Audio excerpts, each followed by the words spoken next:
Mesdames, Messieurs, bonsoir, bienvenue dans Face Foot, votre rendez-vous hebdomadaire qui parle football et débat sur le football avec tous les chroniqueurs présents ce soir, à commencer par Nasser Bouich, notre élégant consultant et chroniqueur de Face Foot, comme tous les soirs, très élégant et qui ne déroge pas à la règle. Bonsoir Nasser. Bonsoir et on est très heureux déjà de vous retrouver ce soir comme le patron de l'émission et on est sûr que ça va être le top des tops à la fin de l'émission. J'arrive Nasser, j'arrive. Merci beaucoup Sidi Ahmed Khaddis, l'ancien joueur du Nasser Hussein Dey, du Mouloudia et de la JS Kabylie, entre autres, l'USM Belabès, le MOV de Béjaïa, et la liste est encore longue. Sidi Ahmed Khaddis, notre consultant, le gaucher de Face Foot. Bonsoir Sidi Ahmed. Bonsoir Amin et bonsoir à nos amis téléspectateurs.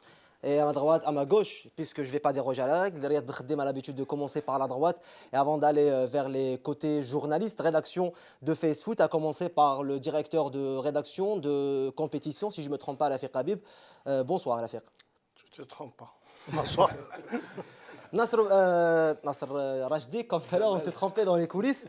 Jamal Rajdi, l'autre élégant, le plus jeune de toute l'équipe. Merci. Jamal Rajdi, fidèle à lui-même, toujours présent en force. Toute l'équipe est présente ce soir. Et bien évidemment, notre Jamal Rajdi, très en forme ce soir. Bonsoir tout le monde. J'espère être encore à la hauteur. Et comme vous l'avez remarqué, mesdames, messieurs, Riyad Belkhadim n'est pas là ce soir. Je l'ai remplacé l'année dernière, il se trouvait au Qatar pour une mission, une couverture, mais cette fois-ci, Riyad Belkhadim est tout simplement parti en vacances. Il nous a laissé. D'ailleurs, je crois que Mehdi Haddad, notre réalisateur, a une petite photo à nous montrer. Vous allez comprendre toute l'ambiance. Le voilà, Riyad Belkhadim. Vous pouvez commenter l'image qui se trouve à Cuba. D'après l'appel que j'ai eu avec lui, il y a tout à l'heure un petit commentaire par rapport à... Il a pris un peu de poids. Il a pris beaucoup de poids, exactement. Et il se plaît beaucoup à Kibanon. Riyad Khdim se trouve juste à la régie, juste en face du plateau Face Foot. Il a un tout petit problème de santé, ne vous inquiétez pas. Il va revenir la semaine prochaine pour animer et commander donc cette émission. Et on va parler ce soir de l'équipe nationale U23 qui sont à 90 minutes seulement de l'exploit d'aller à Rio pour les Jeux Olympiques. On va parler notamment de la valse des entraîneurs, ce phénomène, cette maladie chronique du football algérien. Cavalli qui est le 12e entraîneur limogé, Cavalli qui était donc au MC Oran. Et on va parler de l'autre phénomène du football algérien du bon côté, qui n'est autre que Riyad Mahrez, qui affole les statistiques avec 10 buts marqués cette saison. Et le face-to-face, ça va être, on va parler du cahier des charges, du professionnalisme, tous les problèmes de professionnalisme qu'on rencontre nos clubs de Ligue 1 et 2. Et à la fin, vous aurez les réponses de nos consultants et chroniqueurs pour toutes vos questions, ou presque, pour la rubrique Le Face à vous. On va commencer par la Newsweek, toute l'actualité qui a marqué la semaine jusqu'à lundi. Et on va en débattre juste après.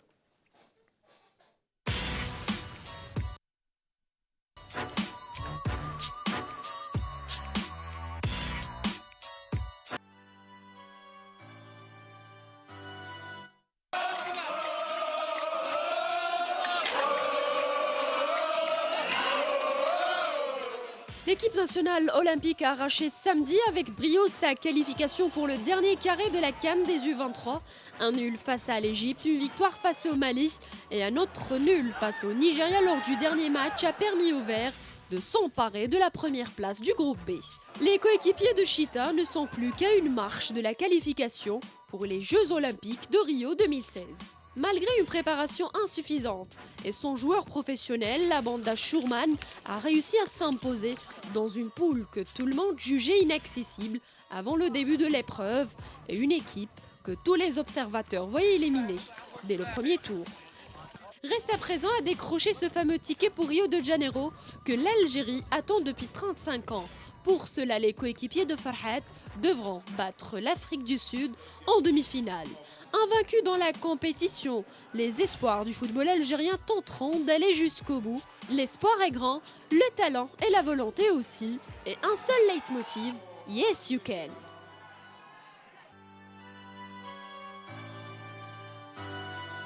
Cette année, on est comme Chelsea, on est comme le Real de Madrid. Il y a des turbulences. Et puis les clubs hésitent à changer. Mourinho est toujours en place, c'est ça. Benitez aussi. Mais Jean-Michel Cavalli aussi. Le technicien corse se trompe, ce n'est ni la Première Ligue ni même la Liga. Il s'agit du championnat professionnel de Ligue 1 Mobilis. Le Mouloudia d'Oran est devenu le 12e club à se séparer de son entraîneur cette saison. Cavalis est donc le numéro 12, limogé après 13 journées. Un chiffre impressionnant qui traduit l'instabilité technique qui règne dans beaucoup de clubs censés avoir franchi un cap dans le professionnalisme il y a presque 5 ans. Le limogeage reste une vraie menace. Nul n'est prophète en son pays. Les présidents de clubs font de moins en moins confiance aux entraîneurs locaux, même si certains arrivent à travailler en Ligue 1, comme Diri Karo Fierish ou Mouessa, mais ils ne résistent presque jamais à la première tempête des mauvais résultats. Les entraîneurs étrangers sont certes privilégiés, mais pour quelles raisons ils ne réussissent pas chez nous? Ou plus exactement, pourquoi certains présidents ne croient ni à la stabilité, ni au travail à long terme? La filière française, à l'image des Jean-Michel Cavalli, Bernard Simandi, Hubert Velud ou Alain Michel, sans oublier le mythique, pour ne pas dire antique entraîneur portugais, Arthur Jorge, ne trouve pas grâce aux yeux des présidents si les résultats immédiats ne suivent pas. 2 journées seulement avant la fin de la phase aller et 4 clubs ont gardé leur coach. Il s'agit de l'USMA d'Alger, le CR Belouizdad, le DRB Tajnant et l'USM El Harrach, soit les 4 premiers au classement respectivement. Pour entraîner en Algérie, il faut savoir danser. Danser la valse, évidemment. C'est beaucoup moins dansant, mais tout aussi charmant qu'une valse à 3 temps, une valse à 4 temps, une valse à 20 ans. C'est beaucoup plus troublant. Le deuxième meilleur buteur de la Première Ligue avec 10 buts au compteur, ce n'est ni Sergio Agüero, ni Diego Costa, ni même Olivier Giroud. Il s'agit de la nouvelle pépite algérienne de Leicester City, Riyad Mahrez. Le milieu de terrain de 24 ans a étalé samedi toute sa classe sur la pelouse de Swansea City en inscrivant un triplé historique, le premier dans la carrière du jeune international et le premier hat-trick marqué par un Algérien dans le championnat d'Angleterre. Un exploit qui a permis à Mahrez d'atteindre le cap des 10 buts en 15 journées en 13 titularisations cette saison, avec son club Leicester, leader incontestable avec 2 points d'avance sur Arsenal. Deuxième meilleur buteur de la compétition après son coéquipier Jamie Vardy et 6 fois passeur décisif Riyad Mahrez est en train d'effectuer une saison exceptionnelle dont personne n'est prêt d'oublier, en s'imposant dans un championnat considéré comme le plus spectaculaire, le plus passionnant, mais aussi le plus technique. Riyad Mahrez, superstar en Angleterre, qui le crut au Havre il y a quelques saisons, ou dans les clubs français qui boutent toujours autant, les joueurs maghrébins. Brillera-t-il dans un grand club? On en parle tout de suite dans Face Foot. Bonne émission.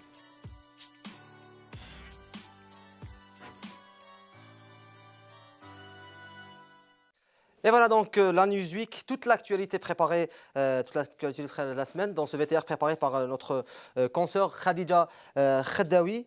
Et donc, on va commencer par l'équipe nationale U23 qui ont créé l'exploit. Je ne sais pas si vous l'appelez, mes amis, l'exploit d'arriver là. Je ne sais pas s'il y en a parmi vous qui croyaient en cette qualification au moins aux demi-finales. Je rappelle que rien n'est encore fait. L'équipe nationale doit se classer parmi les 3 premiers de la CAN U23 pour espérer aller à Rio. Mais on n'est qu'à 90 minutes de au plus. Hein, si on perd.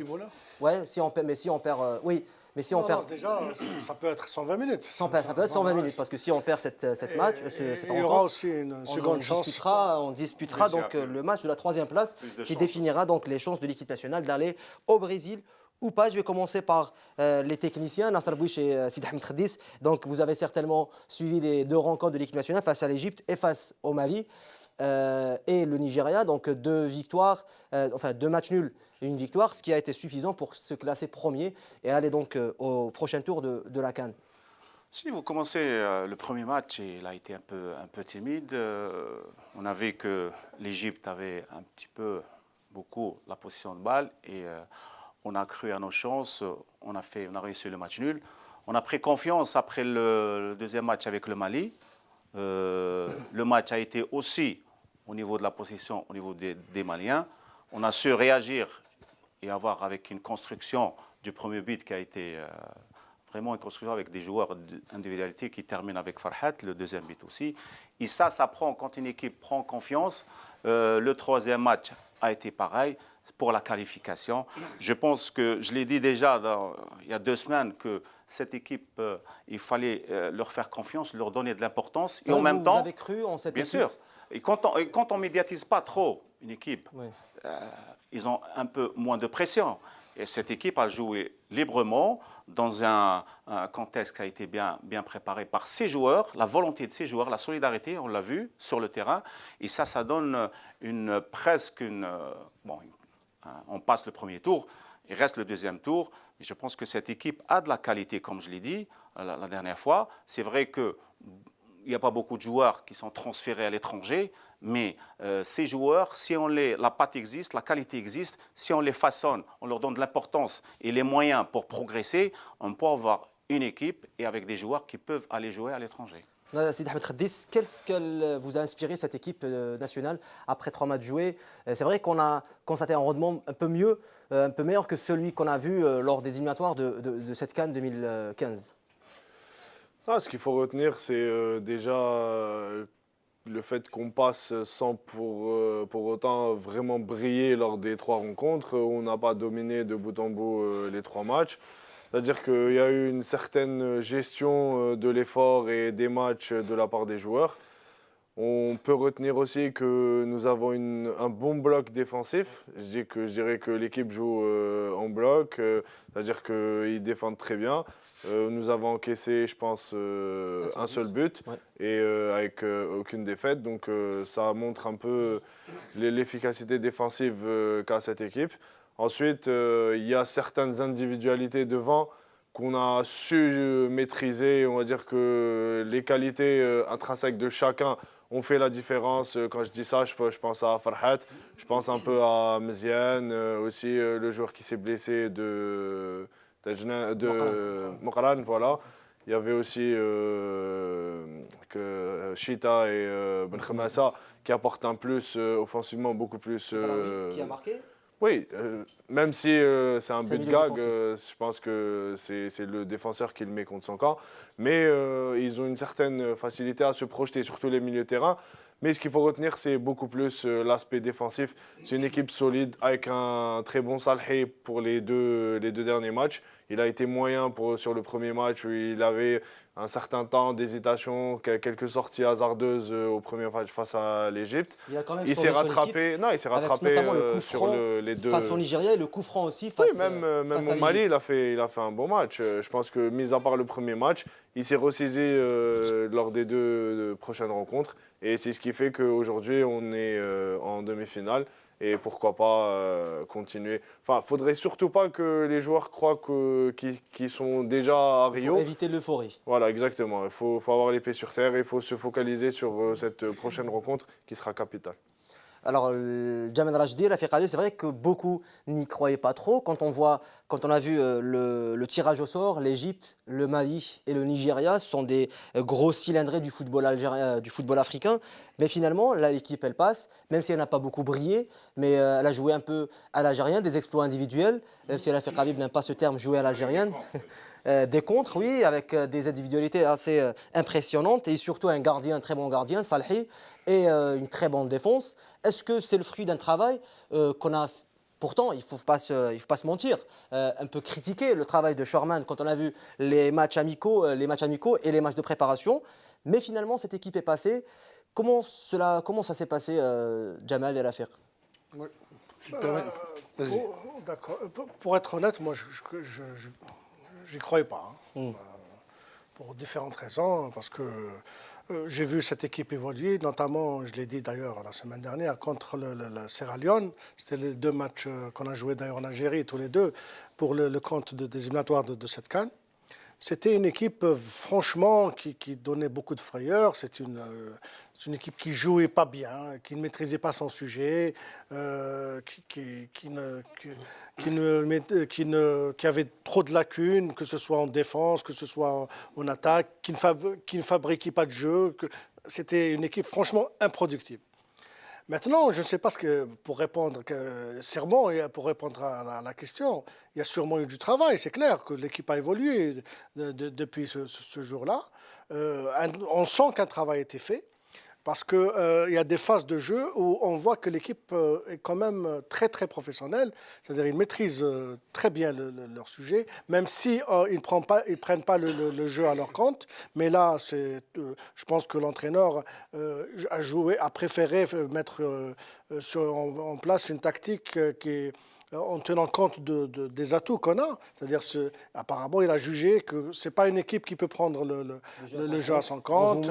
Voilà, il a voulu attendre l'adversaire, ensuite procéder par des contres, et ça a été une réussite. Ce qui m'a impressionné le plus, c'est, comme l'a dit Khadis, c'est le bloc défensif. C'est-à-dire, on sent que c'est une équipe qui a travaillé. Malgré l'absence de Ben Sebaini, qui est le capitaine, et l'élément peut-être le plus important de cette équipe. Je ne sais pas, peut-être cette absence a libéré certains. C'est Riyad Kennish qui l'a remplacé, le défenseur de l'entente de City. Donc il fait avec... il complète la charnière centrale avec Abdellaoui. C'est une équipe qui sait sortir, elle sort bien le ballon, elle anticipe, elle relance bien.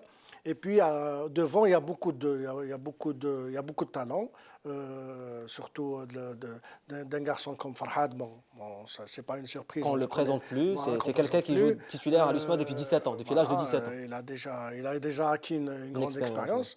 Maintenant, peut-être que je dirais que ces victoires, cette qualification, on fait beaucoup de bien au football algérien, parce que là, peut-être pour la première fois, on commence à réfléchir autrement. On se dit que peut-être, avec un peu de sérieux, un peu de travail, on peut réussir quelque chose.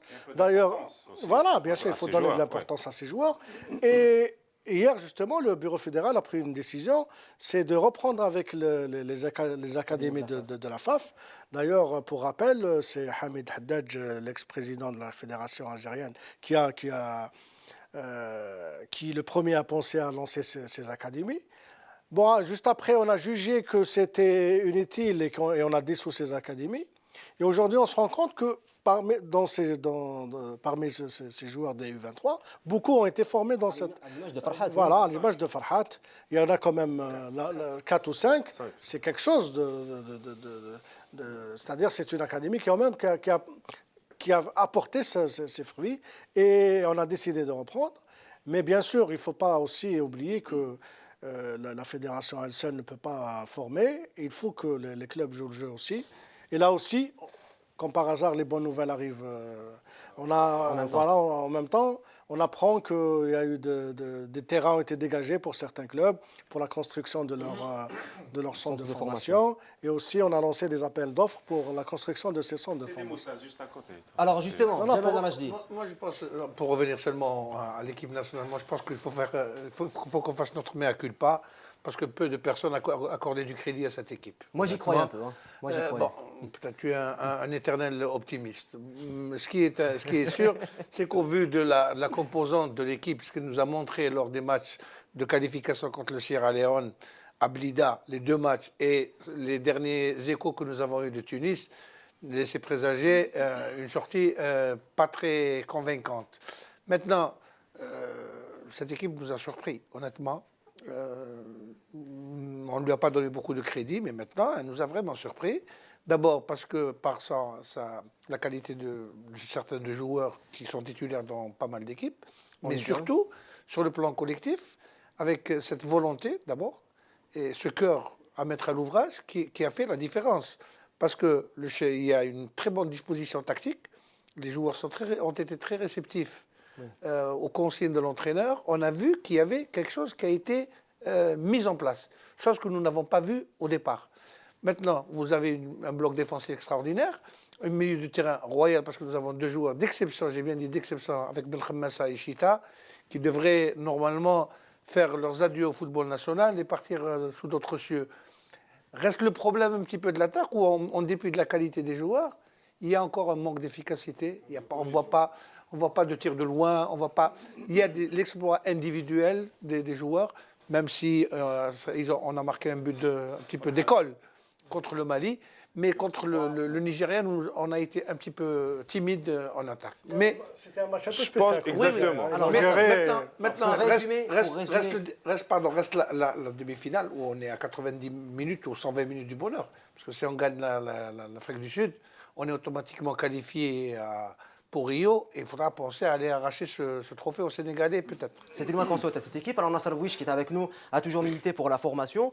Mais quand on voit les choses, c'est un peu simple. C'est-à-dire que cette équipe qui renferme, qui est composée de 5 joueurs de l'Académie de la FAF et de 2 joueurs, notamment Benrit, qui est un milieu défensif et qui joue à droite, qui est de l'Académie de Parado, donc un autre académicien. Ça veut dire que finalement, c'est simple. Quand on a des joueurs qui sont formés au sens propre du terme, regardez le résultat. C'est des joueurs qui, comme tous les joueurs algériens, parce qu'on sait que la patte algérienne existe, le football technique est purement technique, c'est-à-dire que les dribbleurs, etc., ça c'est propre, enfin c'est propre, les joueurs algériens est connu pour ça et on est un spécialiste, mais après il y a la rigueur physique, il y a la rigueur tactique dont vous avez parlé, Jamal Al-Rajdi, et il y a la rigueur physique, il y a le respect des consignes du coach, et ça on l'a vu. Quand on voit un Farhat qui fait une accélération de 80 mètres à 90 minutes, à 2 minutes de la fin du match, ça veut dire que c'est un joueur qui a été formé physiquement. Et donc la réponse est là, c'est-à-dire que la formation elle a été très importante dans la réussite de beaucoup de joueurs de cette équipe. Le problème qui est en Algérie, si on commence par les clubs, ça ne les intéresse pas de former. C'est un investissement à long terme.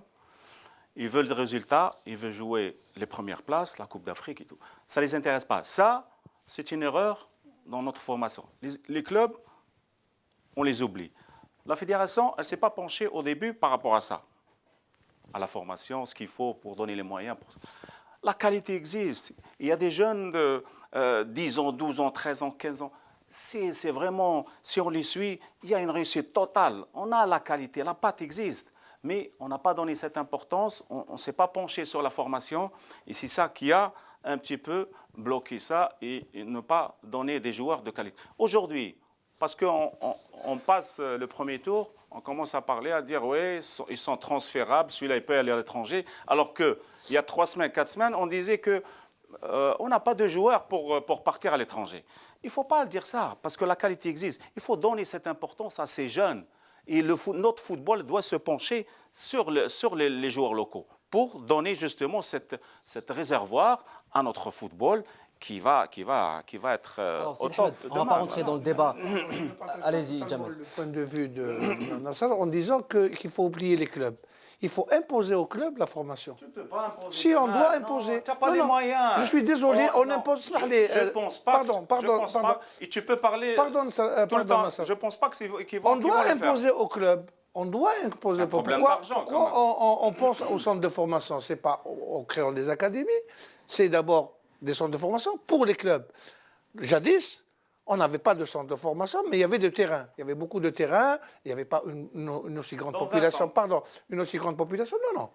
Et les clubs doivent se pencher sur la formation, mettre le paquet sur la formation, mettre des encadreurs, pas le dernier venu qui s'occupe de la formation. Et oui, parce que le problème, non, on peut arriver. Maintenant, parler uniquement des académies, je suis désolé.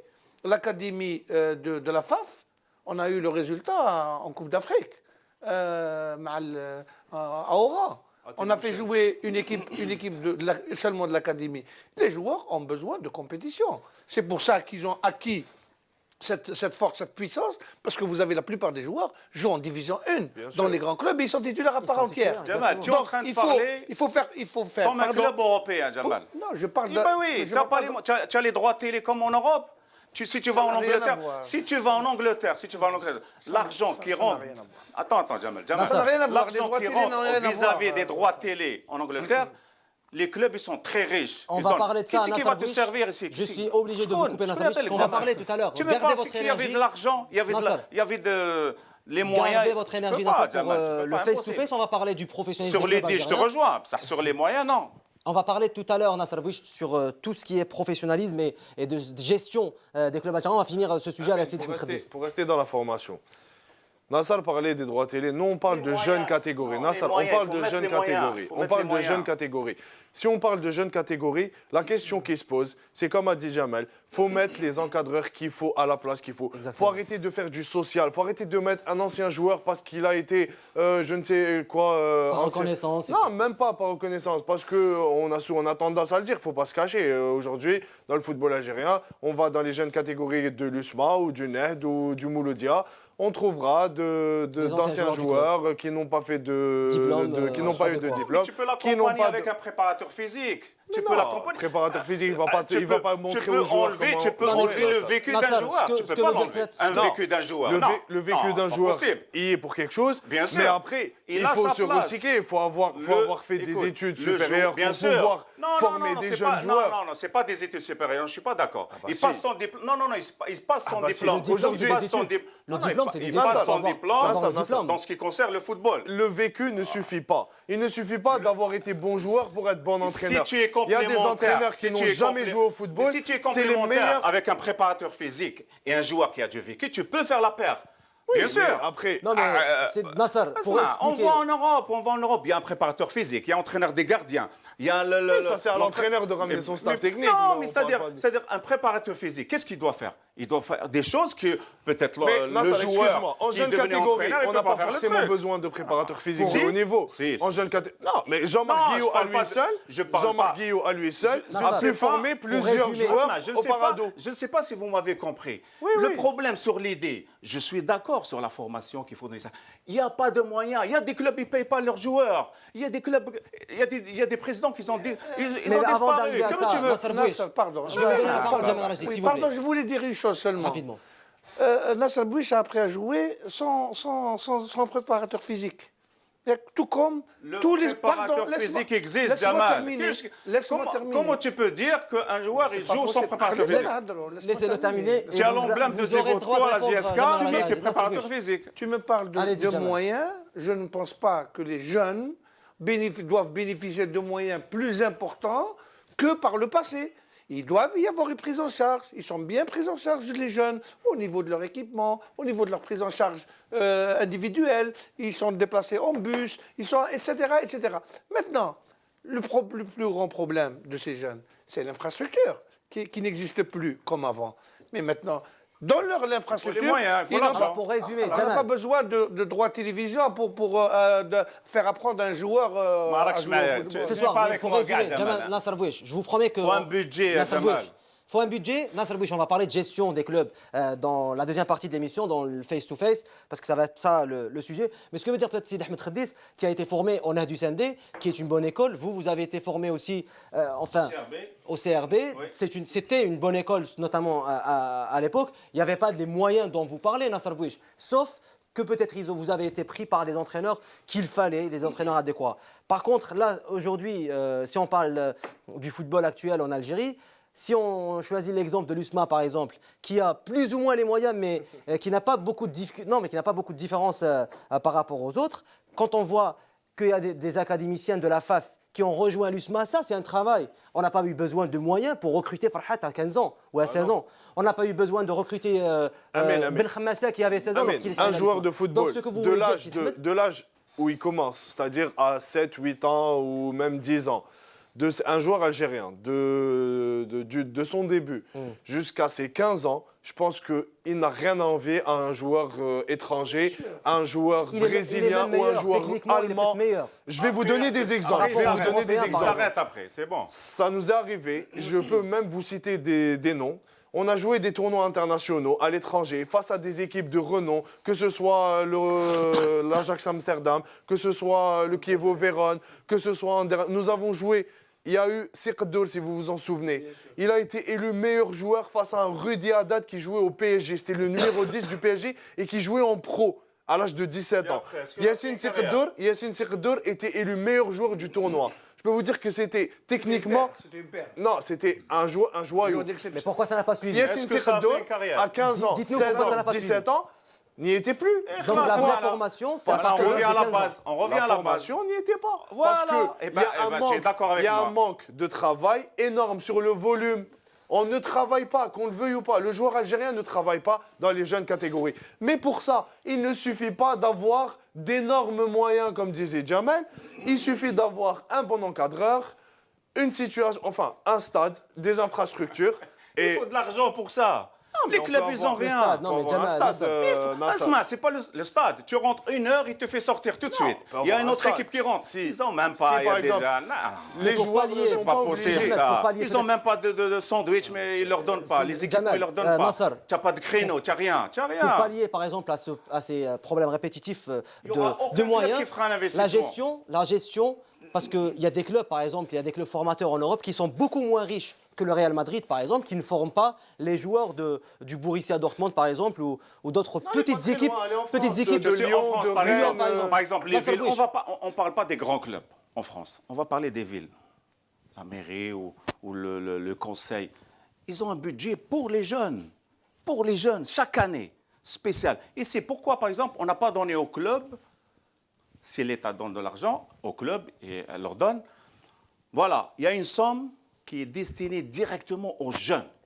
C'est-à-dire, je ne te donne pas d'argent, après tu fais ce que tu veux. Non, c'est destiné, voilà le budget, c'est destiné aux jeunes. Tu parles des seniors, ils n'ont même pas de quoi, le salaire bloqué, un président qui part, le truc, tu veux qu'il s'occupe des jeunes. C'est ça le problème. Le problème, c'est un problème de moyens. Mehdi Haddad me dit qu'on est complètement sorti du sujet, même si on parle des U23, des jeunes Algériens, et donc c'est la formation qui prime pour le football algérien, avec le retour des académies, comme l'a signalé Rafiq Habib, qui a un peu décroché par rapport à ce sujet. Il n'a pas voulu peut-être rentrer dans cette tension sur le plateau. Sid Ahmed Khaddis, Nasser Bouich et Jamal Rajdi, on va en parler, je vous le promets. Je vous le promets. Très loin de l'attention. Peut-être des avis différents, mais Moi, je suis preneur. C'est ça le débat. Hein. C'est ça le débat, bien sûr, et Bien je sûr. suis preneur. J'aimerais bien qu'il y ait plus de tension encore. C'est ce qui fait Facebook et c'est ce qui fait un bon débat de football. On va en parler de toute façon la semaine prochaine et les semaines à venir sur la formation, qui est un sujet très riche et qui, de toute façon, cette émission de ce soir ne va jamais suffire. Pour en parler, on va passer à la deuxième Newsweek, à la deuxième actualité de la semaine. Il s'agit de la valse des entraîneurs. J'ai aimé un titre de compétition d'il y a quelques semaines où ils ont titré la valse des entraîneurs. C'est plus la valse des entraîneurs, c'est plus maintenant du rock'n'roll. Tellement fusibles qui sautent. Hein. Exactement, tellement ça va vite. Donc Jean-Michel Cavalli lance, le désormais ancien coach du MC Oran, ne fait plus partie de cette équipe du MC Oran. C'est le 12e entraîneur et le 17e quand on compte la Ligue 1 et la Ligue 2. Les chiffres sont impressionnants, mais Jamal Rajdi, et je vais commencer par Rafiq Habib, ça ne nous impressionne pas pour autant, vu qu'on s'est un peu habitué à ce genre de phénomène en Algérie. Oui, c'est pas ça. Bien sûr que ça ne nous impressionne pas. Maintenant, est-ce que c'est vraiment un phénomène qui prend de l'ampleur? Parce que c'est vrai qu'il y a des limogeages un peu partout. Dans le monde entier, le football, c'est comme ça, et ça marche avec les résultats. Mais aucun pays, aucun championnat dans le monde n'a atteint le degré atteint par le championnat algérien.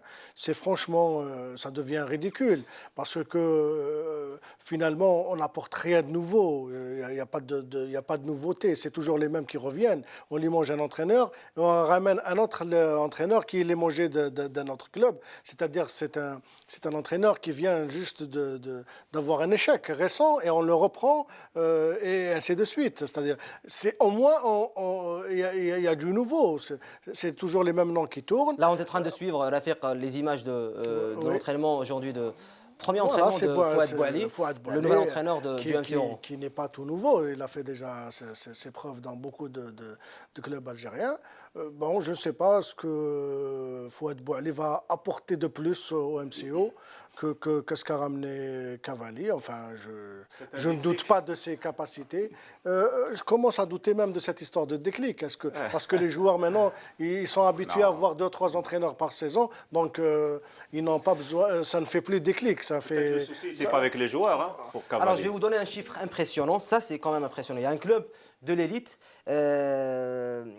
Je ne vais pas vous citer le club comme ça pour ne pas faire de problème avec le président de ce club qui est un fidèle téléspectateur de FaceFoot. Et donc, c'est un club de l'élite qui est à son 56e, Jamal, 56e entraîneur. depuis 20 ans. Oh, c'est pas Soit une nouveau, moyenne ça. On le sait, c'est Hanachi de la GSK, il faut dire les choses. C'est une moyenne de 2. Non, il y a un autre club, un autre grand club qui est pas très loin de cette. Que vous connaissez très bien, qui n'est pas très loin de cette moyenne. 2,8 coachs par an. Plus rien n'est par saison. Dans le championnat. Les entraîneurs font du yo-yo. On a fait en Algérie, ils sont là, après ils partent, ils reviennent, ils partent et ils reviennent. Et le problème, comme l'a dit l'affaire, c'est qu'il est limogé, comme Mouassa, il est limogé de son poste pour insuffisance de résultats. Il est pris dans un club où il y avait des résultats, où on a limogé l'entraîneur. C'est-à-dire le Ulma. Ça veut dire le Ulma. Nordin Saadi a été limogé après 11 matchs sans défaite. Alors, vous ne comprenez absolument rien. Le problème qui se pose, c'est que les présidents recrutent généralement, ils veulent recruter généralement des entraîneurs adjoints, parce qu'eux-mêmes s'ingèrent dans le technique. Et vous avez maintenant une nouvelle donne, vous avez le Cavalli qui s'ingère dans l'administratif. Alors c'est là où ça cloche totalement. Si chacun respectait ses prérogatives et ses limites, je crois qu'on ne serait pas arrivé à cette situation ridicule et absurde. Alors, Sid Ahmed, je vais commencer par vous parce que vous avez joué, vous jouez encore. C'est vrai que c'est une nouvelle mode, un nouveau phénomène, une nouvelle maladie chronique, on l'a appelé comme ça, du football algérien. C'est vrai qu'on ne va pas se mentir et on va changer la question sans se voiler la face. Peut-être que c'est aussi et surtout des présidents qui cachent leurs échecs en limongeant des entraîneurs. Ça, c'est très récurrent quand même dans le championnat algérien. Oui, quand ça ne va pas, parce que c'est le profil de l'entraîneur, c'est le président toute la qui s'est politique trompé. du club qui est à revoir à ce moment-là. Je pense que déjà, c'est pas nouveau, ça date depuis quelques années, même avant le professionnalisme, avant le début du professionnalisme en Algérie, il y avait ce souci. Et moi, ce qui m'étonne le plus, c'est que les entraîneurs, en venant et en tenant leur discours de première séance, ils le savent très bien, ils le disent aux joueurs. Ils le disent que même s'il y a un mauvais résultat, le fusible, c'est l'entraîneur. C'est-à-dire que maintenant, ils le savent et que quelque part, ils ne font pas leur travail objectivement. Après, ça reste un problème d'administration et les clubs doivent être mieux structurés, je pense. C'est de là où part, c'est là la source du problème.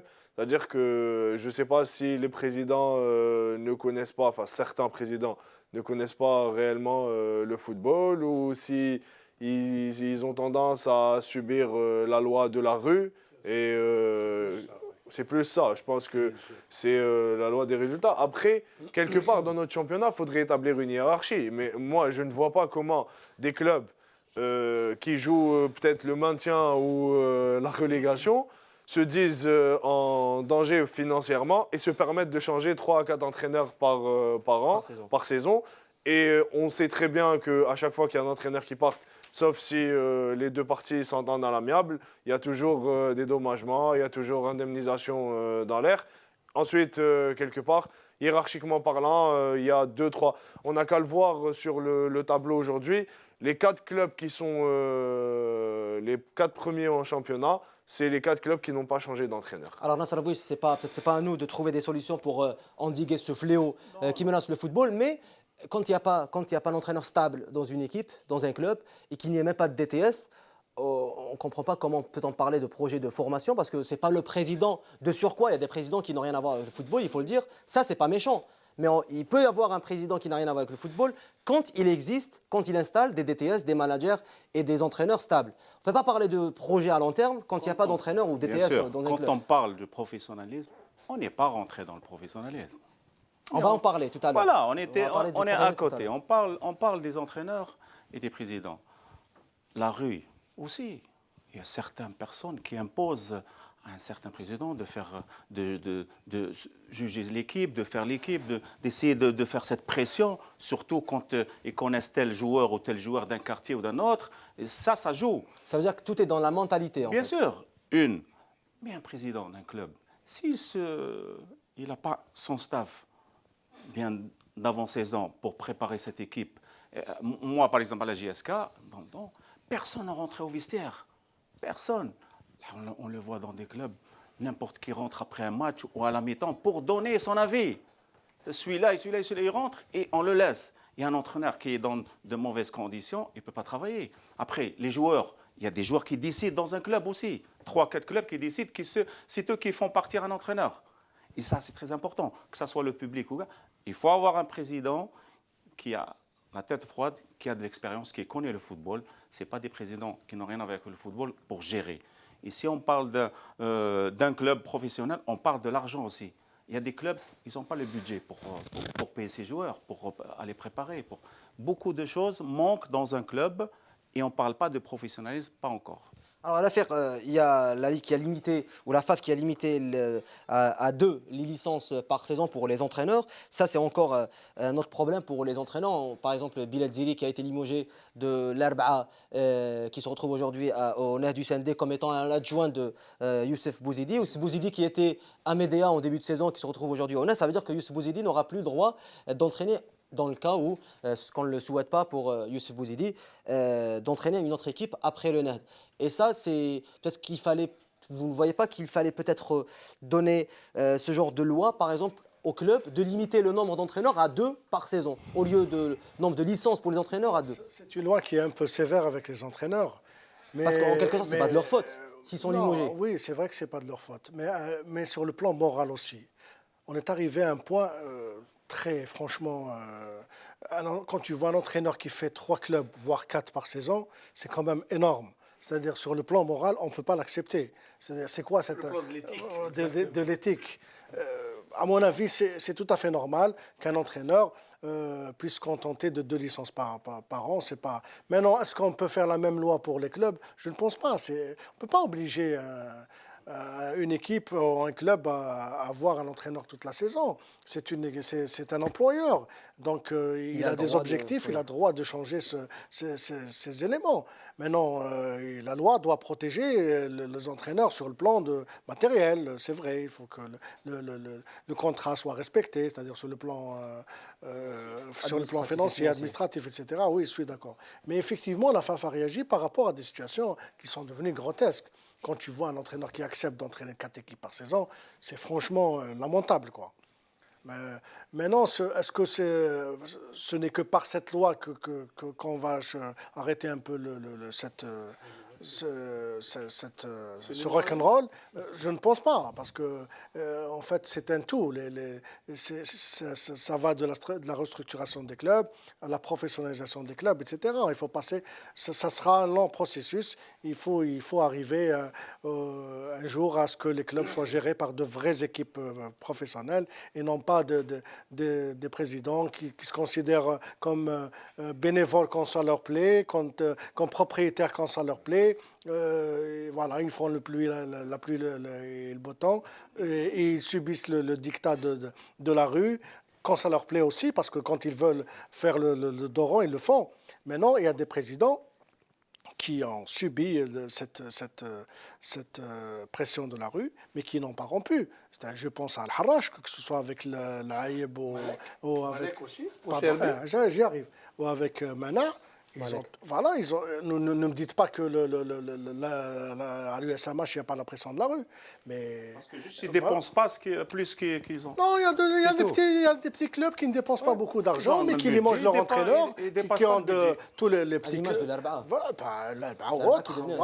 Il y a aussi, effectivement, notre ami Malek au CRB, qui résiste encore. Ça veut dire que ce n'est pas sorcier. Et qui met sa place en jeu en disant si vous touchez à l'entraîneur, je pars. Le résultat est là. Le CRB aujourd'hui, Tajnant qui a débuté avec Bourrara depuis la saison dernière. Et Lucien. Parce qu'il y a le résultat aussi. Non, mais c'est pas justement, c'est pas sorcier quand il y a la stabilité. Bien sûr, c'est clair. Et quand on donne du temps à un club. Le CRB a traversé une mauvaise passe. 3 matchs consécutifs sans victoire, 3 défaites. Et Malek a tenu le coup, il a protégé son entraîneur et il est resté solidaire avec lui. Maintenant, le CRB se retrouve 2e.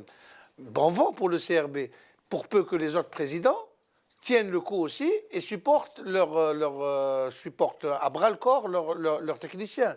Ce qui n'a pas été le cas au MCO. Un autre exemple. Ce qui n'a pas été le cas au MCO, par exemple, où on a fait Fouad Bouali, je l'ai entendu hier sa déclaration, il a été contacté il y a 15 jours déjà.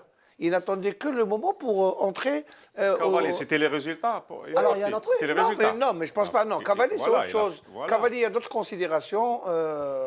Un autre exemple, Jamal, contradictoire, c'est la JS Kabylie qui avait commencé le championnat l'intersaison avec Morad Karouf, un enfant du club qui connaît bien le club de la JSK, et que la direction, c'est la direction qui avait fait le recrutement pour qu'à la fin, après 2 journées, je crois, Karouf et son staff ont été limogés.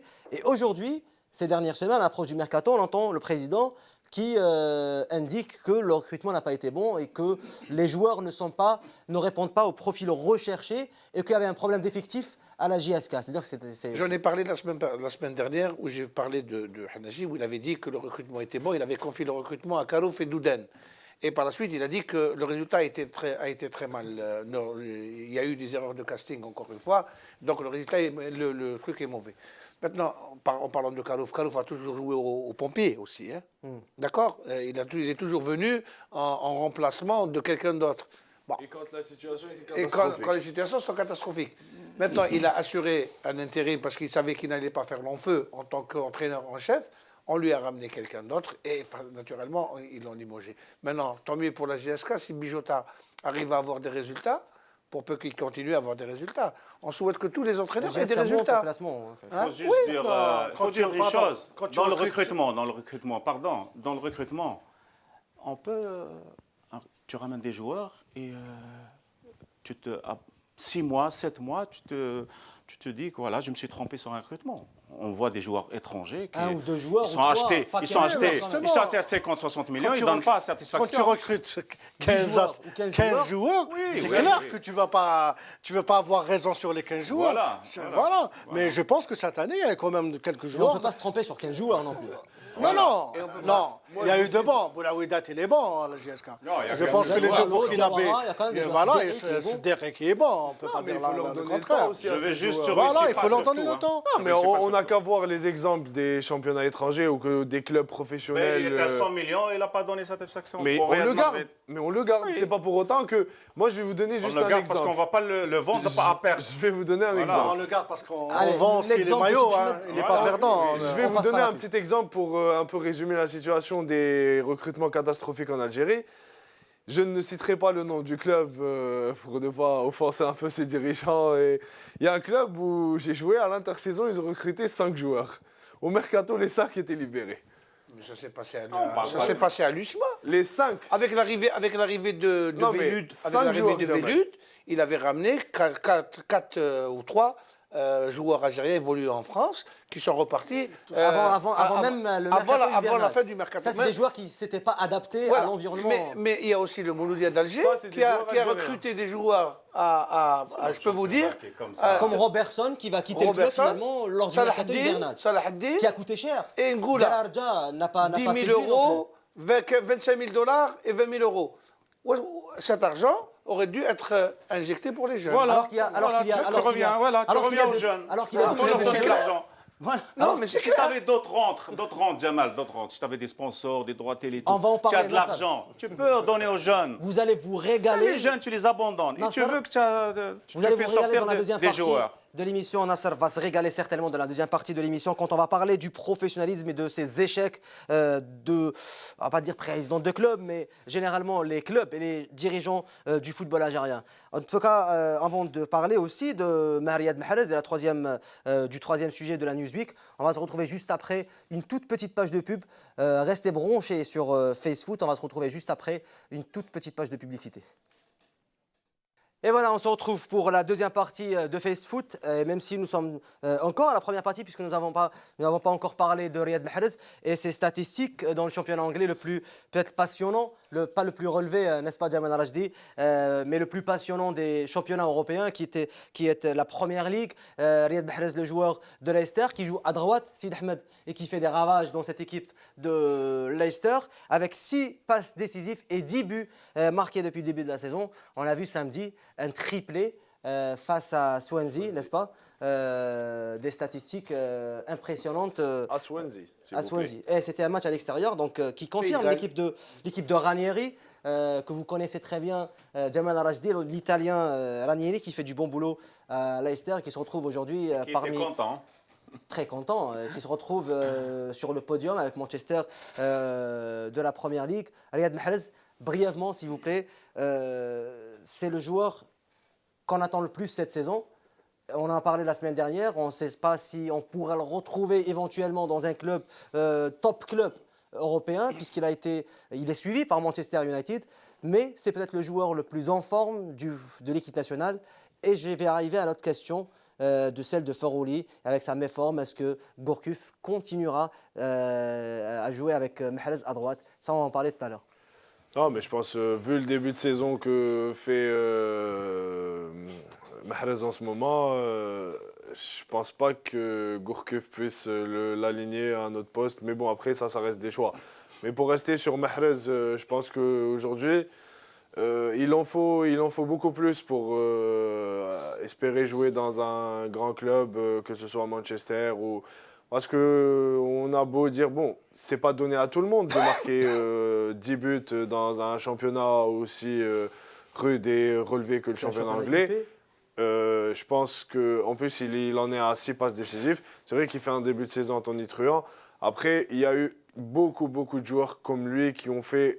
où c'était un feu de paille, on va dire, une saison. Et là, il faudrait confirmer, il faudrait qu'il reste sur le... Il faudrait qu'il soit régulier. Exactement, il faudrait jouer sur la régularité, il faudrait qu'il confirme.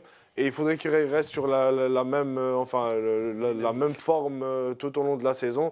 Parce que je peux vous donner des exemples. L'année passée, il y a eu Harry Kane de Tottenham qui a fait une saison époustouflante. Et qui s'est éclipsé cette saison. Ce n'est pas pour autant que cette saison, il est dans un grand club. Il est toujours à Tottenham avec des prestations mi-figue, mi-raisin. Donc, dans l'absolu, Mahrez est en super forme. J'espère qu'il pourra continuer ainsi et jusqu'à la fin de saison. Et pourquoi pas maintenir Leicester, ne serait-ce que dans le trio de tête. Ensuite, l'année d'après, on verra. Mais pour espérer jouer dans un grand club, il en faut beaucoup plus. Alors Nassar, c'est un joueur que vous aimez bien, 24 ans. C'est un joueur qui a des statistiques impressionnantes cette saison. Un petit mot justement par rapport à Riyad Mahrez. Oui, déjà, il a pris confiance. C'est un joueur technique qui est sur le côté très dangereux. Il est déroutant par rapport aux défenseurs.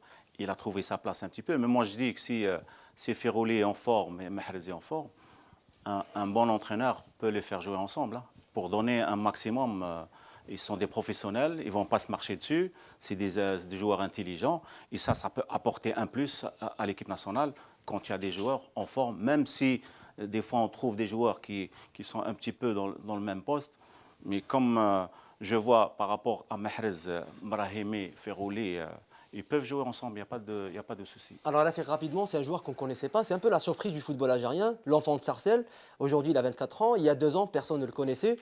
Contrairement peut-être à Brahimi, Ferrouli, qui ont déjà porté les couleurs de l'équipe de France. Justement, comme quoi... Excuse-moi, Lafir. Pour rappeler, il a été snobé par l'OM, l'Olympique de Marseille, il y a 2 saisons.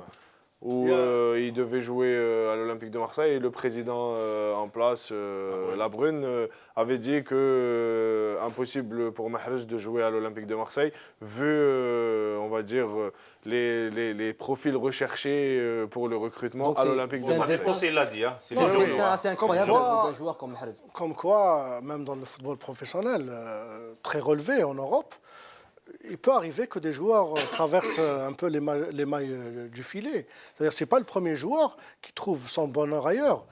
Surtout quand il s'agit de joueurs algériens, pour ne pas dire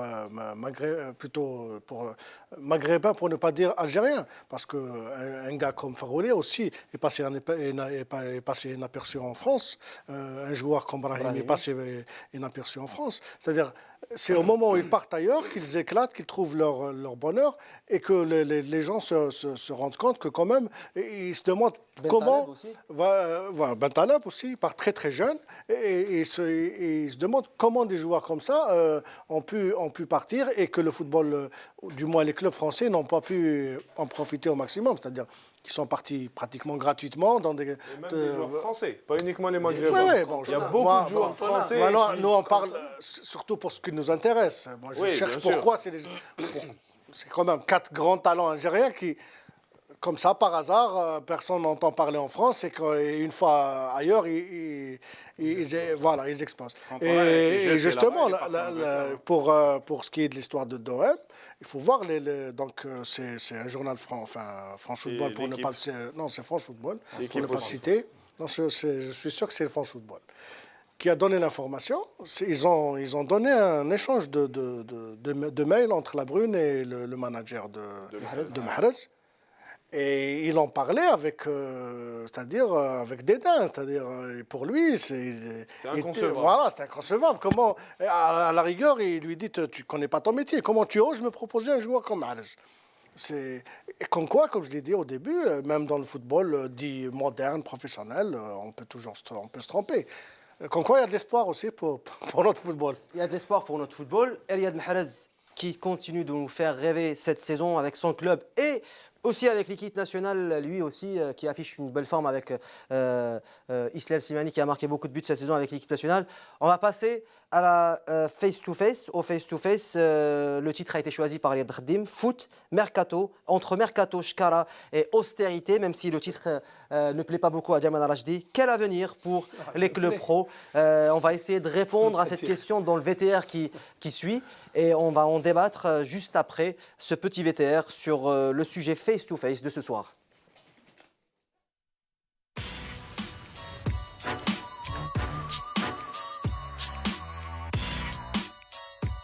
La question du plafonnement des salaires des joueurs professionnels est de nouveau à l'ordre du jour. Les responsables des instances du football algérien et les dirigeants de clubs ont pris rendez-vous pour débattre de la question. À l'issue de l'Assemblée générale extraordinaire de la Fédération algérienne de football, tenue la semaine dernière, une réunion a regroupé d'un côté les 30 présidents de clubs Ligue 1 et 2 et le président de la FAF et aux côtés du président de la LFP.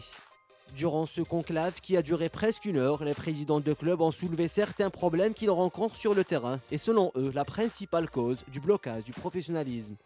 En effet, les présidents de clubs qui étaient derrière le blocage du plafonnement des salaires il y a quelques mois ont redemandé à la FAF et notamment le président de celle-ci, Mohamed Laourawa, de les aider pour reposer à nouveau cette question. Nombreux sont pourtant les présidents de l'élite qui avaient refusé l'application du plafonnement des salaires, alors que ce sont eux-mêmes qui l'avaient proposé aux responsables de la FAF et à l'ex-ministre de la Jeunesse et des Sports, Mohamed Tahmi. Plus d'une année après, nos présidents de l'élite reposent le même problème à nos responsables sportifs. Il faut dire que les ennuis financiers auxquels sont confrontés nos clubs les obligent à réagir de la sorte. D'autant plus que 90% des clubs de Ligue 1 et 2 sont loin de répondre aux critères du club professionnel. Logiquement, lorsqu'un club pro se trouve dans cette situation, son statut professionnel lui est immédiatement retiré et il est versé en division amateur, dont le contexte actuel, marqué par une absence totale de visibilité et où le laisser-aller et le laisser-faire font office de gestion, il est illusoire d'attendre un changement de réflexe de la part des dirigeants. Le plafonnement des salaires tel qu'il est présenté par ses initiateurs ne répond absolument pas aux exigences du vrai professionnalisme.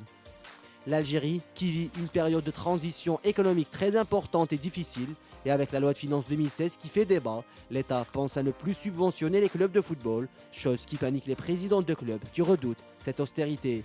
L'Algérie va adopter une politique économique visant à réduire l'ensemble des revenus disponibles pour la consommation, par le recours à l'impôt, au blocage des salaires, à l'emprunt forcé, aux restrictions de crédit et au contrôle des investissements. Le but recherché est le retour au grand équilibre, ce qui n'est pas le cas dans le football. Et face à cette crise, les présidents de clubs réagissent de nouveau en évoquant des solutions. Reste à savoir si l'ensemble des dirigeants vont accepter de jouer le jeu en n'offrant pas sous la table des rallonges aux joueurs, sachant que les pratiques douteuses ont de tout temps existé, y compris sous l'ère du professionnalisme, étaient de monnaie courante dans le football national. Il faut dire que l'inflation qu'ont connue les salaires des joueurs a précipité plusieurs clubs dans la crise. Durant le mercato, une dizaine de clubs sont menacés d'interdiction de recrutement s'ils ne réglaient pas les dettes qu'ils avaient contractées auprès de certains joueurs. L'histoire du football algérien est jalonnée de discours de bonnes intentions, colloques, séminaires et autres réunions pour endiguer la violence, rajeunir les infrastructures et mettre les clubs en adéquation avec le cahier des charges du professionnalisme. Des vœux qui sont restés pieux jusqu'à aujourd'hui. Nous sommes en droit de nous demander, est-ce que la démarche des clubs finira par normaliser la gestion du football?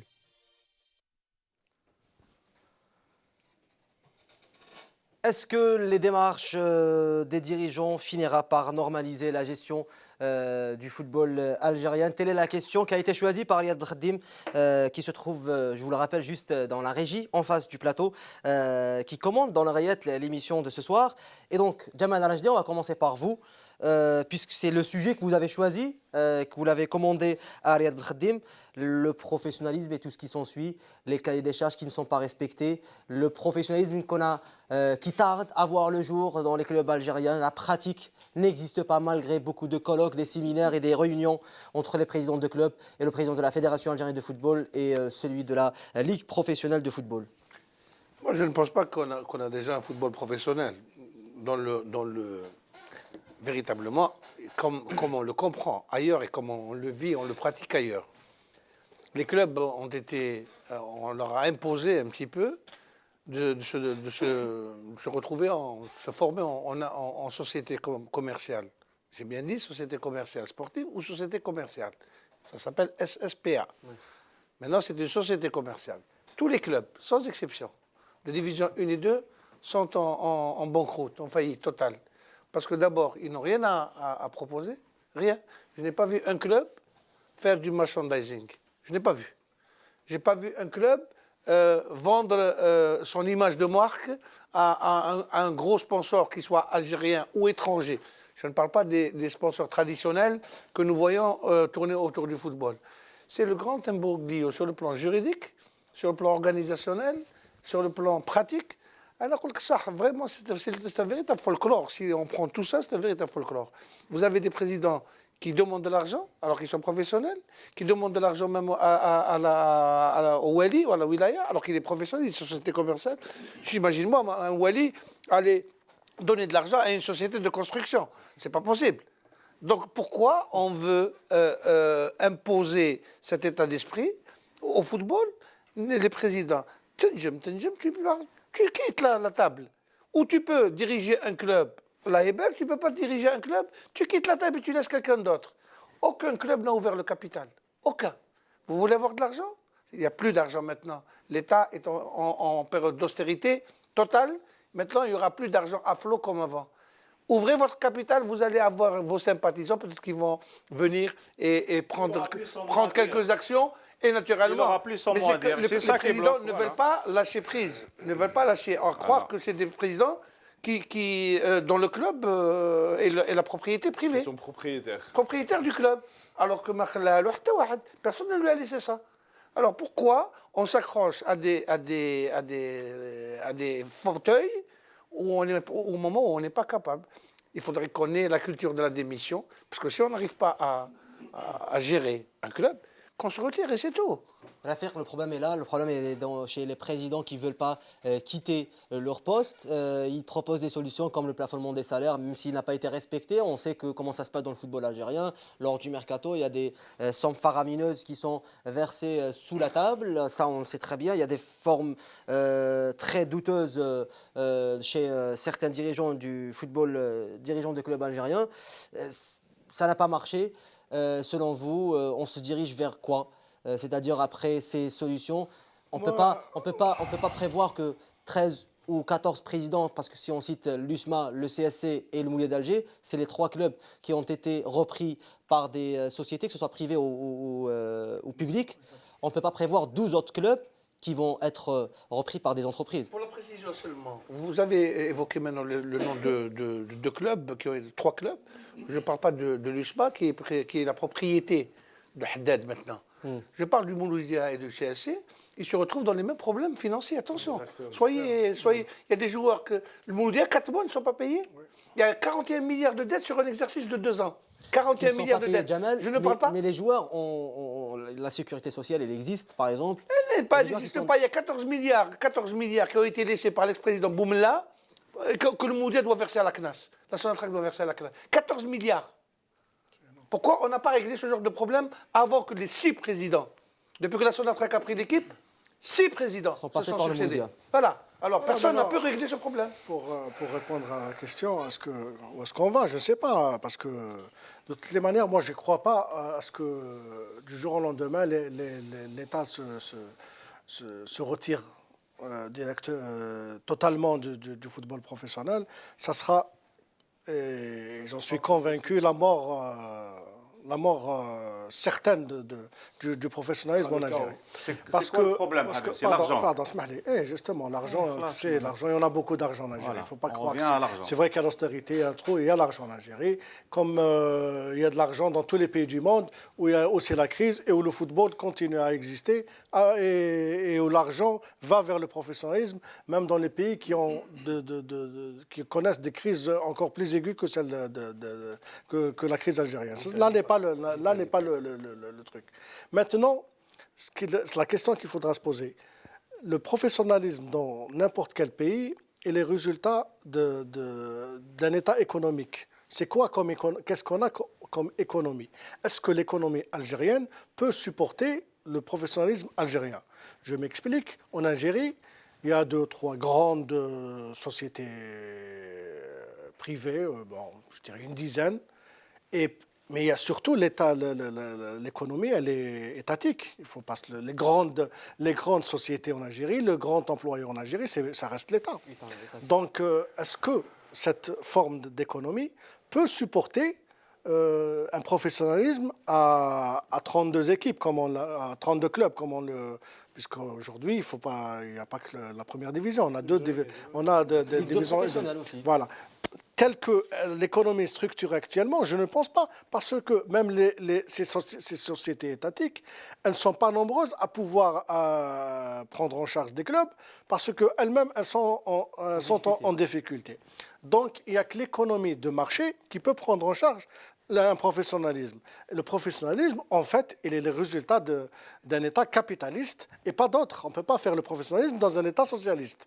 Nous, on est encore dans un État, je dirais, presque socialiste, parce qu'on n'arrive pas encore à basculer définitivement dans le vrai capitalisme.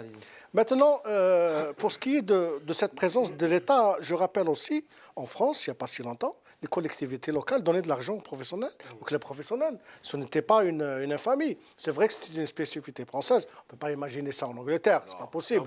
Voilà. Mais dans des États dits sociaux, comme la France ou l'Algérie, ça peut encore se trouver.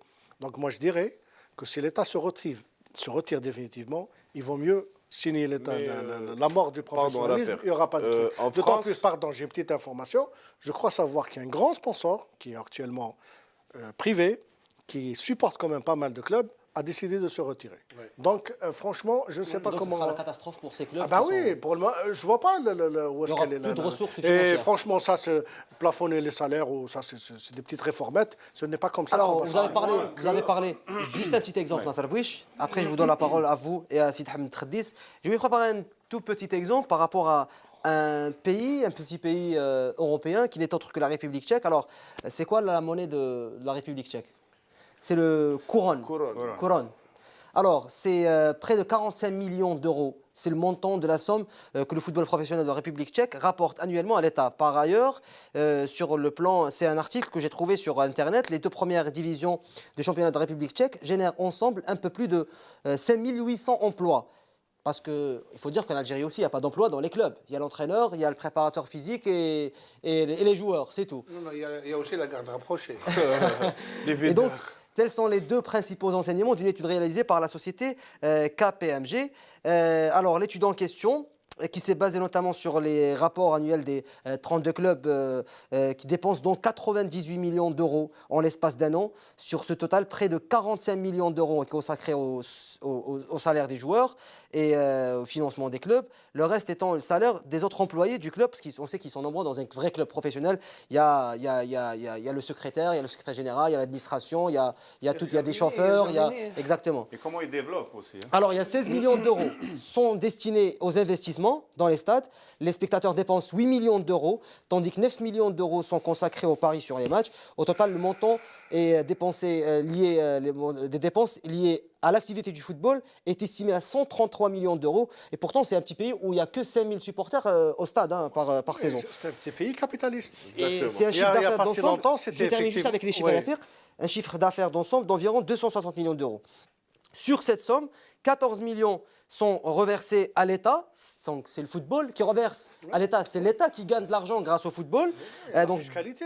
Exactement. 17 millions d'euros à la sécurité sociale. 6 millions finissent dans les caisses des régions et des communes. alors que chez nous, c'est les communes et les walis qui subventionnent les clubs, exactement. Ensemble, pour vous situer un peu la situation, lorsque 3,7 € sont dépensés dans une activité liée au football en République tchèque, 1,2 € reviennent sous diverses formes à l'État. C'est là toute la différence qui fait... Bah oui, on le disait bien, c'est un professionnalisme dans un pays normal, capitaliste, qui, il n'y a pas si longtemps, c'était un pays socialiste, mais qui a fait sa mue. Voilà. Et il n'y a pas si longtemps, les clubs tchèques étaient financés par l'État. Aujourd'hui, ils sont indépendants, ils sont professionnels.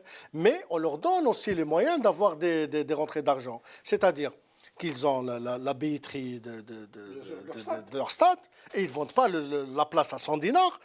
C'est quoi 100 dinars? Ils investissent sur les joueurs, ils font de la formation et revendent des joueurs. Et puis il y a cette histoire de merchandising. C'est comme ça qu'ils vivent. Voilà. Abonnés, il y a les loges. Et le plus important, il y a les droits télé. Qu'est-ce qu'ils donnent en Algérie? C'est quoi les droits télé? Ça reste le football anglais, c'est grâce aux droits télé. C'est une exception. Les droits télé en Algérie, déjà, à la base, ce fut un package. Les droits télé pour la première, la Ligue 1 professionnelle et la Ligue 2. Alors que généralement, on ne voit jamais de matchs de Ligue 2 à la télé nationale. Heureusement qu'il y a des chaque télé produit, qui est transmis aujourd'hui. il est vendu à part. De Ligue 2. Oui, non, mais à la base, c'était un package. Pourquoi faire en sorte que ce soit un package? Leurs propres droits télé. Bien sûr. S'ils n'ont pas les ressources financières nécessaires. Mais après, il y a d'autres moyens de rapporter de l'argent. Si jamais l'État venait à ne plus financer les clubs professionnels, la seule ressource que pourrait avoir, échappatoire que pourraient avoir les clubs, ça serait de restructurer le club avec, comme je citerai pour exemple des clubs comme le Real Madrid ou comme le Paris Saint-Germain qui se permet des joueurs à 14 millions d'euros ou à 13 millions d'euros l'année, comme ce fut le cas avec Beckham. On récupère l'argent de David Beckham uniquement en vendant les maillots. Aujourd'hui, où sont les boutiques des clubs? Nous n'avons même... Aucun club en Algérie n'a une boutique spécifique. Mais ça, c'est un problème de société. Ça, c'est un problème d'économie sociale. Je m'excuse, vous allez très loin là. Allez-y, vous comparez le football professionnel européen mondial, je ne sais pas, des sociétés qui génèrent des milliards à notre football. Tout doucement, on part doucement, tranquille. Tu n'as pas les droits télé, tu n'as rien du tout. Qu'est-ce que tu as? Tu as 2 millions, 3 millions de dinars. Il n'y a rien du tout. Non, c'est plus. Mais c'est quoi, 10 millions, 10 millions. Non, plus. Quoi? Plus. Dis-moi, c'est quoi? C'est à peu près... non, c'est 40 milliards. Je vais terminer. Deux mots. À qui tu vas? Est-ce qu'il y a un club qui est formé, par exemple, au marketing pour vendre des maillots, des porte-clés, des trucs comme ça? Est-ce que un club... Il n'y a pas cette volonté de Je termine 2 minutes, Jamal, 2 minutes. On laisse Est-ce Nasser que Bouich terminer son le idée. club développe ça? Non. Côté marketing, zéro. Il n'y a aucune stratégie marketing. On veut être un club professionnel et on veut de l'argent. Que l'État nous donne de l'argent. Si tu es un professionnel, tu te débrouilles. Tu vas chercher les sponsors. Tu vas chercher, c'est toi qui fais ton club. Et c'est toi qui fais ton recrutement et ta formation. Tu donnes de l'importance aux jeunes. Ces jeunes-là, 4-5 ans, ils ont 20 ans. Et tu transfères 3-4 joueurs, tu fais rentrer aussi de l'argent. Et si tu as ton club, tu as ton showroom pour vendre, pourquoi tu ne fais pas alors aux supporters, tu leur signes des cartes, des adhérents et qui payent leur place à l'année? Ça se fait dans certains clubs. Voilà. Pourquoi on ne fait pas ça? C'est des clubs qui ont leur stade. Nasser, comment tu peux faire? Rapidement, Il faut commencer par le commencement. Il faut commencer par le commencement, il faut avoir un stade. Si tu veux un stade, il faut avoir de l'argent. Faut avoir un Comment tu vas stade. construire toi et on ne peut pas payer des joueurs? Il ne faut pas avoir d'argent, l'État te donne Non, l'État te donne un stade. L'État te donne alors. Et voilà, tu reviens à ce que je dis. En Europe, c'est les clubs qui construisent leur stade. Non, ils donnent. Je donne l'exemple de l'Olympique Lyonnais. L'Olympique Lyonnais, c'est l'État qui a donné. Rapidement, Sidi Ahmed. Nasser, il y a l'Olympique Lyonnais. L'Olympique Lyonnais vient de recevoir le nouveau stade pour l'Euro 2016. 2016, oui. Le président Aulas parlait du stade et remercier la localité. C'est pas lui qui est allé et qui a financé les travaux du stade. Il lui a été donné, reversé. Et ensuite, il faut plus comparer le football européen à notre football. Il faudrait bien une référence. Il faut bien comparer. D'accord. Par où on va commencer? Mais au niveau, si tu parles infrastructure, tu parles d'argent, on est loin, très très Nasser, loin. Mais il faudrait suivre l'exemple, Nasser, pour se juste pour te développer. donner un exemple. Comment tu veux faire payer des abonnements à des supporters à l'année alors que le stade est lui-même géré par la police? Comment Non, on mais ça va se fait faire? à On n'a l'USMA, pas de ça se fait à stade. l'USMA, Écoute-moi, Sidi Ahmed. écoute-moi. Comment on peut Ça, faire? ce que tu viens de La dire. recette du ça, stade, c'est-à-dire- on se la partage avec Ça, d'accord. la mairie. Là, l'État peut faire un effort sur ça, par exemple. Donner tout au club. Ça, c'est ça l'effort d'un... C'est-à-dire que le club Non, non, devra d'abord avoir son stade. Non, c'est Bah pas si. le problème, c'est pas le problème. Alors, Laisse-moi, le stade de Tizi Ouzou peut rester... quand on Très veut- très très stade de rapidement, l'État. Jamal, s'il vous Mais plaît. par rapport Il y a les à questions ça, Facebook. par rapport à des- ça, tu peux de- donner ça. Quand on veut, Nasser Bouch, gardez quand on votre veut- voix. Il y aura les questions de Non, vos parce qu'on est fans. en train de comparer Tout de des suite, il y milliards aura les à- questions de vos fans pour répondre à Et Jamal, il a vos dit- nombreuses questions. il a dit tout à l'heure, on n'est pas dans le professionnel. Tu m'as rejoint sur le truc. Très rapidement, Jamal Raji, pour Quand passer on veut- au quand face on face à veut- vous. Quand on veut aboutir à quelque chose, je pense qu'il y a cette volonté, on peut aboutir. Le stade de Saint-Eugène, le Bolloré, n'était pas comme avant, comme maintenant. C'était un stade qui appartient à la commune, qui est pris en charge actuellement par l'USMA, qui a changé beaucoup de choses. L'USMA a installé le club au niveau du centre, du stade. Son truc médical, sa tribune officielle, ses abonnés, Il y a la salle de sa musculation, loge, sa cabinet musculation. médical. Il a les C'est-à-dire- moyens de sa politique. C'est-à-dire que Bourdieu souffre. c'est-à-dire que lorsqu'on veut, lorsqu'il y a cette volonté, On peut. même à un niveau réduit au niveau de notre football. Imaginez, beaucoup de clubs algériens ont leur propre infrastructure. Taham, ça leur appartient. Donc pourquoi ne pas que la commune, à qui appartient le stade, mais où le club s'entraîne le plus normalement du monde, pourquoi ne pas faire des deals, faut faire des accords pour aller dans le même Aboutir sens et à- aboutir. Exactement. Moi, j'ai trouvé l'astuce, Jamal. La prochaine fois, il y aura pas de réunion entre l'AFAF et les présidents de club. Si les présidents de club veulent trouver des solutions, qu'ils viennent sur ce plateau avec Nasser Bouich, Sid Ahmed, Rafiq et Jamal Rajdi. On a tiré beaucoup d'enseignements grâce à vous par rapport à ce sujet qui mérite toute une émission, pas uniquement le face-to-face. C'est vrai que c'est un sujet très sensible où il y a beaucoup de choses à en débattre. On va passer à la rubrique Face à vous après le jingle de Mehdi Haddad.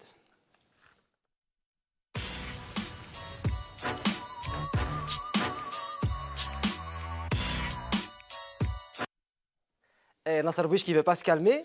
Et vous devez garder votre voix pour les questions, pour les réponses à vos nombreux fans qui sont de plus en plus nombreux sur les réseaux sociaux, notamment sur Facebook, et qui vous posent des questions chaque lundi. On rappelle à nos téléspectateurs qu'on ne peut pas répondre à toutes les questions sur la page Facebook, mais vous pourrez désormais trouver les réponses, celles qu'on ne cite pas dans l'émission, sur le plateau, les réponses de tous les chroniqueurs, Jamal Rajdi, Rafiq, Sid Ahmed et Nasser, même s'il n'a pas Facebook, vous devez, maintenant c'est le moment ou jamais de vous en procurer un, voilà, pour répondre par écrit à nos chers téléspectateurs qui sont de plus en plus nombreux à nous suivre chaque semaine. On va commencer par notre ami Karim Addi de Montréal. Alors, la question, je cite sincèrement, est-ce que un de vous sur le plateau aurait parié sur cette équipe des U23 pour passer en demi-finale? Salutations pour toute la gang.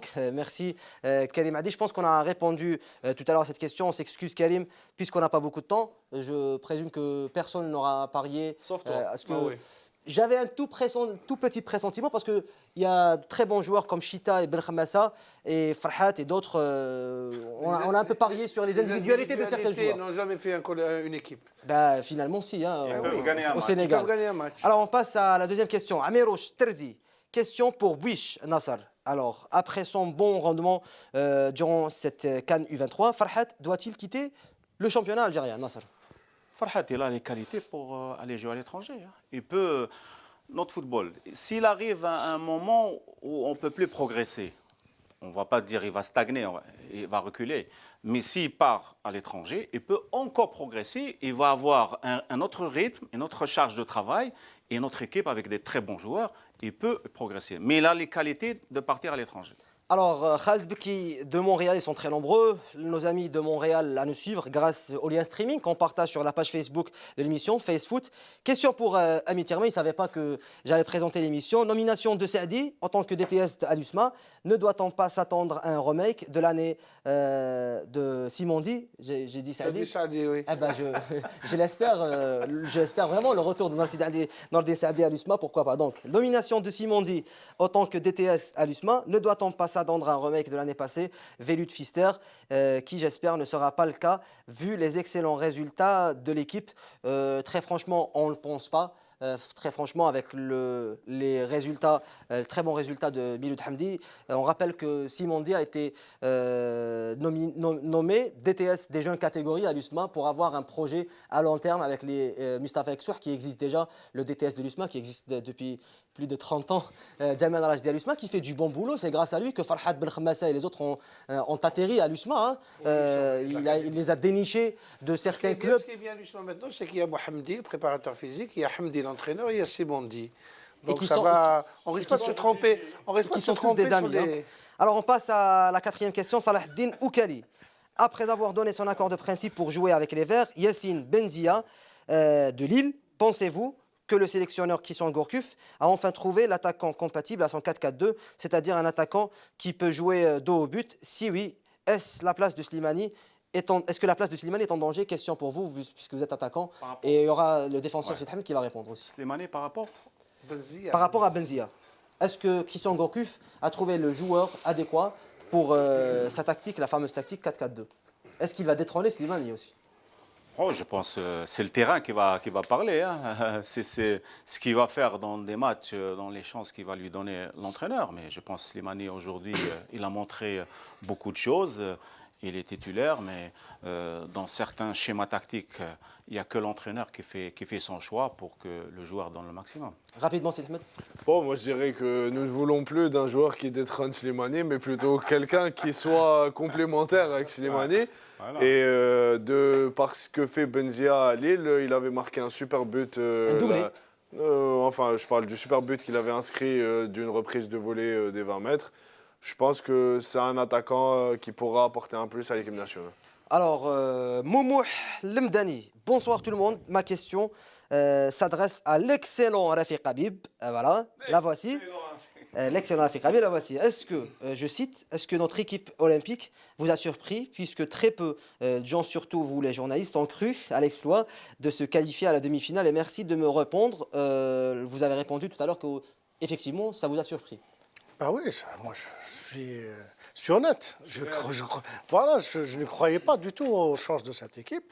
Elle m'a agréablement surpris et c'est tant mieux. Parce que, enfin, des fois, ça nous arrive à nous aussi de nous tromper. Bon, c'est clair. Et tant mieux pour le football algérien et tant mieux aussi pour ces joueurs qui sont maintenant connus. Et la meilleure chose qu'on puisse qu'on peut leur souhaiter, c'est effectivement de quitter ce championnat le plus vite possible. Rapidement, Rafiq Habib, vous avez une deuxième question de Roslan Sahar à Monsieur Habib. Roulam, au Real Info Intox, serait-ce un bon choix d'y aller chauffer le banc de touche alors qu'à Napoli, Kemerolo, Samar Plasto? Voilà. Ben, je ne sais pas, moi je n'ai pas vu cette information. Bon, c'est vrai que ça fait longtemps, ouais. C'était au début de saison, parce que Benitez est parti de Naples au Real, donc on parlait du transfert de Roulam au Real. Ben, je ne pense pas. Si un jour ça va se réaliser, je pense qu'il pourra se place même au Real. Pourquoi pas? Aujourd'hui, actuellement, Roulam, c'est un joueur qui a sa cote, franchement, c'est l'un des meilleurs. On est à son poste en Italie. Alors, c'est pas rien. Jamal Rajdi, il nous reste une minute de temps. Jamal Rajdi, Roslan Sahar, sa deuxième question. Monsieur Rajdi, qui adore Gourcuff, la logique du football dira que le sélectionneur a trouvé un réservoir de bons joueurs avec une grande marge de progression. Et donc, les nouvelles têtes de la sélection seraient de ces jeunes à la fin la suite de la question se trouve sur l'écran, j'arrive pas à capter d'ici. Le téléspectateur est en train de lire. Allez-y, Jamal Rajdi. Il faudrait que je sache aussi la question.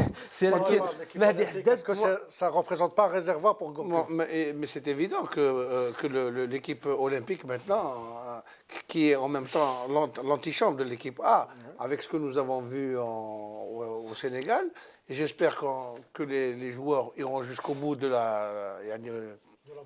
l'aventure pour avoir une place à Rio. Et je pense que trop de bien n'a jamais nui. il y a de très bonnes individualités. Ils vont essayer de s'intégrer. Alors, une dernière question de Dolce Ninis. Mehdi Haddad ne veut pas de cette dernière question, mais je vais la poser quand même à Bouich parce que Dolce Ninis, c'est une ou un fidèle téléspectateur. On ne sait pas si c'est un nom féminin ou pas, ou masculin. Dolce Ninis. Ah oui, vous avez montré dans les dernières émissions votre soutien à cette équipe des U23 et que vous souhaitez qu'elle fasse un bon parcours et ça sert à élever le niveau de notre championnat. Est-ce que vous êtes satisfait? En même temps, merci pour la confiance que vous avez mis sur cette équipe. Oui, moi je l'ai dit dans un sens où cette équipe, elle n'était pas médiatisée. Il y avait des joueurs, il y avait de la qualité. Il fallait juste soutenir. J'avais lancé un appel de soutenir cette équipe parce que s'ils étaient passés à côté, les médias les auraient tués. Ils ont dû parler du foot, de notre football, qu'il était vraiment au bas niveau. Là, je suis très content que cette équipe aille plus loin. Merci Nasser Bouich, je suis obligé de vous couper parce que Mehdi Haddad met une pression énorme avant le JT de Hicham Snoussaoui, le JT en langue française. Merci beaucoup de nous avoir suivis, nos chers téléspectateurs. Riyad, je pense qu'il est parti, il doit être fatigué, il est un peu malade. Il doit nous suivre chez lui, à la maison. Et donc, merci pour votre attention. On se retrouve la semaine prochaine.